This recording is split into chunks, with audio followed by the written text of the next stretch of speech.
കൂട്ടുകാരെ, ഇന്ന് നമ്മൾ രാമുവിന്റെയും ദാമുവിന്റെയും വളരെ രസകരമായൊരു കഥയാണ് കേൾക്കാൻ പോകുന്നത്. നിങ്ങളുടെ പ്രിയപ്പെട്ട കളിപ്പാട്ടം മറ്റൊരാൾക്ക് കൊടുക്കേണ്ടി വന്നപ്പോൾ നിങ്ങൾക്ക് സങ്കടം തോന്നിയിട്ടുണ്ടോ? സാധനങ്ങൾ പങ്കുവെക്കുന്നത് കുറച്ചു പാടാണല്ലേ, എന്നാലും അത് വളരെ പ്രധാനമാണ്. അതെന്തുകൊണ്ടാണെന്ന് നോക്കാം.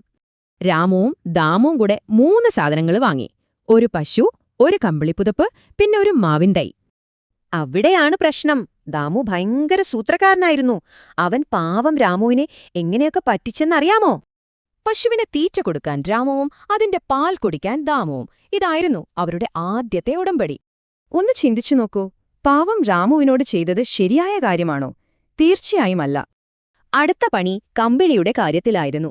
ചൂടുള്ള പകൽ സമയത്ത് രാമുവിനും തണുപ്പുള്ള രാത്രി ദാമുവിനും കമ്പിളി. പാവം രാമു രാത്രി മുഴുവൻ കൊടും തണുപ്പിൽ കിടന്ന് വിറച്ചു. എന്തൊരു കഷ്ടമാണല്ലേ!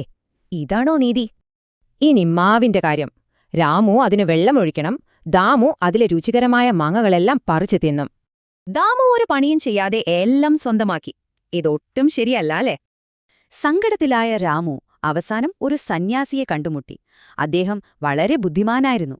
ആളുകളെ ഇങ്ങനെ മുതലെടുക്കാൻ അനുവദിക്കരുത്.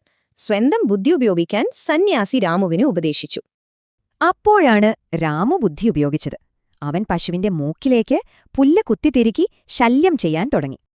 പിന്നെ പകൽ സമയത്ത് രാമു ആ കമ്പിളിപ്പുതപ്പ് വെള്ളത്തിലിട്ടു. രാത്രി ദാമുവിന് കിട്ടിയത് നനഞ്ഞ പുതപ്പാണ്.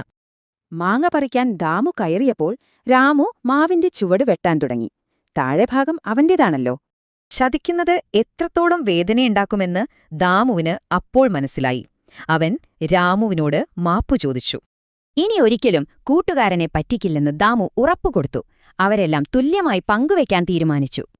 നോക്കൂ, കൃത്യം പകുതി വീതം. ഇതാണ് ശരിയായ പങ്കുവെക്കലെന്ന് പറയുന്നത്. നമ്മൾ സാധനങ്ങൾ തുല്യമായി പങ്കുവെക്കുമ്പോൾ ആർക്കും സങ്കടം വരില്ല. എല്ലാവർക്കും ഒരുമിച്ച് കളിച്ച് സന്തോഷിക്കാം. ഒരുമിച്ച് ജോലികൾ ചെയ്യുക, കിട്ടുന്ന നേട്ടങ്ങൾ തുല്യമായി പങ്കുവെക്കുക. ഇതാണ് ഏറ്റവും നല്ല മാതൃക. എല്ലാവർക്കും തുല്യ പരിഗണന കൊടുക്കുമ്പോഴാണ് നമ്മൾ നല്ലൊരു സുഹൃത്താകുന്നത് എന്ന് എപ്പോഴും ഓർക്കുക. അപ്പോൾ കൂട്ടുകാരെ, നിങ്ങളുടെ കളിപ്പാട്ടങ്ങൾ നിങ്ങളിന്ന് എങ്ങനെയാണ് മറ്റുള്ളവരുമായി പങ്കുവെക്കാൻ പോകുന്നത്?